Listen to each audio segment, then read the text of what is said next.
Quels sont les besoins, comme ça, dans les grandes lignes, pour un jardin? Pour tous les rosiers, quels qu'ils soient en buisson, qu'ils soient grimpants, qu'ils soient couvre-sol, il leur faut du soleil. Au minimum 6 heures de soleil par jour pour avoir de belles roses. Est-ce que c'est ce qu'on appelle le plein soleil?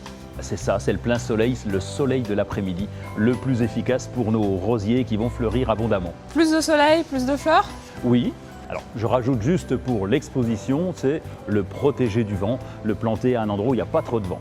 Pour le sol, eh bien, les rosiers s'adaptent à pratiquement tous les types de sols. Il faut juste préparer la terre au moment de la plantation. C'est une plante qui fleurit beaucoup, c'est pour ça qu'on l'aime. Est-ce qu'il faut l'aider un petit peu?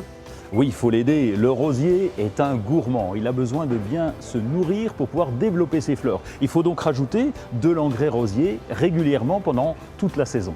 J'ai constaté qu'il y avait des rosiers où on voyait des fleurs comme ça s'échelonner sur des mois et d'autres où c'était un peu plus court. C'est dû à quoi? Alors je vais vous parler d'un terme un peu technique. Il existe des rosiers remontants ou des rosiers non remontants.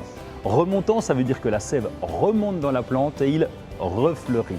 Les rosiers fleurissent en mai-juin et il y a une deuxième floraison pour les remontants qui se prolonge jusqu'au mois d'octobre.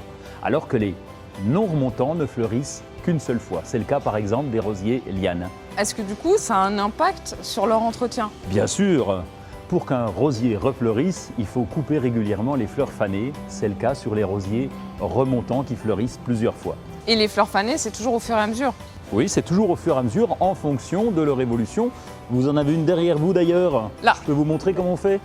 Dites-moi, parce qu'effectivement, supprimer les fleurs fanées, je vous montre où je serais tentée de couper? Allez-y, dites-moi. Là?